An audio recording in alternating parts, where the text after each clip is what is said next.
Hello artists, today we're going to learn some basic beginner sewing in the form of making a monogram. You will have burlap of some kind or color, and on it there is a piece of tape. That is the part that gets your name. I just wrote it with a pencil. That is also the back. Flip it over. You will have a piece of chalk. This is what we're using to write your monogram. Traditionally on a monogram, the first letter of your last name goes in the center. So I am writing the first letter of my last name in the center. Now for those of you who are new to sewing, or you think that you struggle a lot with yarn, just stick with one letter and that is it. For those of you who want a challenge, you can add other letters from your name. For example, last name, first letter, goes in the center. Then your first initial goes off to the side. We cannot put anything right on the edge, so I am not drawing right up to the edge. I am leaving a space. We cannot sew over here, so we don't draw over here, okay? Then on this side, you put the middle initial. So I've got last initial, first initial, middle initial. I added a little curl to make it fancier. Same rule all the way around. Nothing can touch the edge because we can't sew there. Then you need a needle, and we have a magic hot dog bun and yarn. So with the yarn, one end will get your needle, the other end will get a knot. So let's start with the needle. Two ways that you can thread. We could take this yarn and I just kind of fold it over in a little loop, pinch the loop, and poke through to get it to come through. If that looks too difficult, that's what the magic hot dog bun is for. Lay the end of the yarn in the hot dog bun. Notice it does not stick out of the end. And that corner is going to aim for the hole in the needle. This is called the eye of the needle. So I'm launching the hot dog bun through the eye. Ta-da! Now it's in. Okay, now we need to tie so this doesn't come out. I'm going to take the yarn, make a little loop. Here's Mr. Bunny Rabbit. He's got a needle hanging from his chin. I'm going to take this short end, it's going to go through the hole, so you're smacking him in the face with this short ear.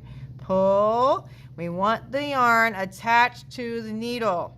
We do not want some knot floating in outer space. It needs to be attached to the needle. It's on the needle. The other end gets your knot. So I'm going to take that other end, make a loop. There's Mr. Bunny Rabbit again. Smack him in the face with his ear. What I like to do is pinch where they cross and then just flip it and it pops right through.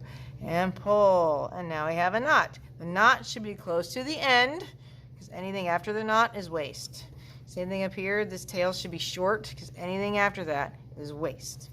When we are sewing, you start with a line segment on the end. So I'm not starting with the H, I'm starting over here with the A, and I'm poking up. You always look at the front when you are sewing. Poking up, pull until that knot hits the back side. Then I'm going to hold that to keep it out of the way. Skip a few little boxes and poke down, pull all the way. When you come back up, keep it really close to the first stitch. And pull. Turn around and go down. Now sometimes when you're sewing, kids will do this. Oh no, it's ruined. No, not really. We follow your trail. Here's the needle. Here's the yarn. Follow the trail. Oh, this is where the trail goes. Get that yarn out of the way so you can see daylight and poke the needle through. Ta-da! Problem is solved. I'm going to keep sewing. When you get to an intersection, like here, I've got a choice where I can keep going up or go sideways. Well, make that choice. I'm going to keep going up and around. My tail got in the way. I'm going to get it out of the way. Keep those stitches close together. So I have very teeny tiny gaps. Okay, I'm done with that part of the A, but I need to do the middle. So on the back side, I'm going to jump up and do that middle bar and sew it.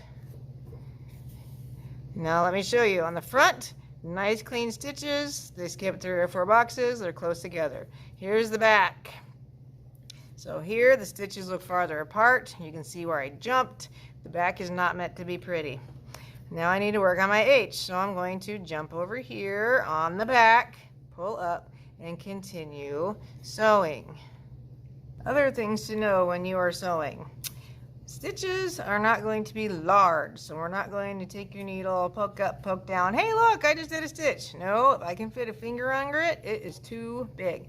Another thing, there's always going to be a little waste left when we are sewing. So when you get to the point that you have about a needle's length worth of yarn left, that's where you need to stop and tie it off and get more yarn. You should never, ever, ever need to bend the needle in order to continue sewing. There will be waste. So I'm going to make sure I end up on the back side, and I'm going to take this off the needle.